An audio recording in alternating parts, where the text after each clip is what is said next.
G'day and welcome back to Philosophies of Travel. My name's Konrad, and this last month I was lucky enough to sail both Turkey and Croatia pretty much back to back. So I thought I'd put together a bit of a video for those of you who wanted to sail Europe but weren't exactly sure which sailing trip to do. Took a drive through the hills of Hollywood, and I remembered how you told me that we should.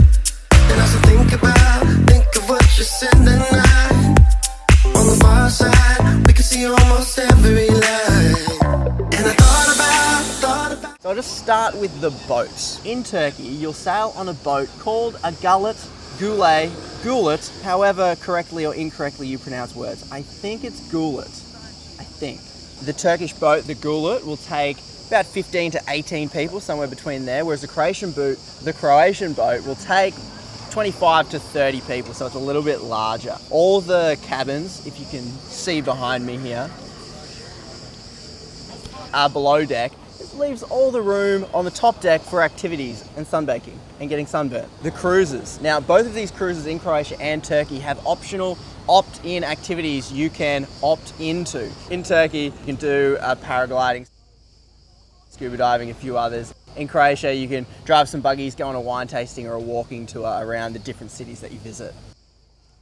If you're afraid of flying, diving, walking and eating food, then that's okay. You can choose whether to do these activities or not and add it on to your cruise. Now, food. This is an important topic. The Croatian cruise, you get breakfast, lunches and some optional extra barbecues here and there, and you go out to dinner in the ports that you stop at, so the dinners aren't included. But on the Turkish cruise, you get breakfast, lunch, dinner, afternoon tea, all included, and the food on this boat is very good.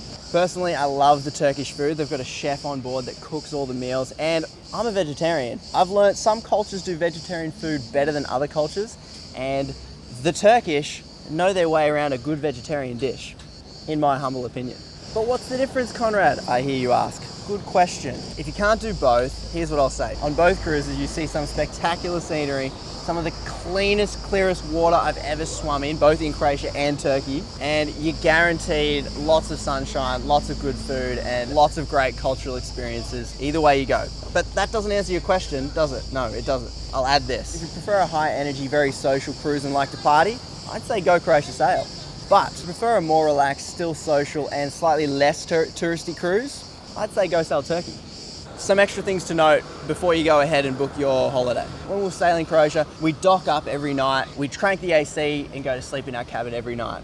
However, the Turkey cruise, they anchor out on the water in a little bay every night, so they're not hooked up to power. So although when we get into our cabin we saw an air conditioning unit, you can't use it when you're sleeping at night because you're anchored and not hooked up to power. So it's good to note that. This worked out okay because we ended up sleeping on the top deck under the stars, and that's a good experience in and of itself. So if you don't mind that, then I would definitely recommend go sail Turkey. So I hope that video helps you make a decision. See you next time. I took a drive through the hills of Hollywood, and I remembered how you told me that we should. And as I think of what you said that night. Oh, one more thing. Turkey is a fair bit cheaper than Croatia, so keep that in mind. Some national parks to get into in Croatia are like 30 or 40 Australian dollars. So if you're price sensitive, go sail Turkey for sure. On the far side, we can see almost every line.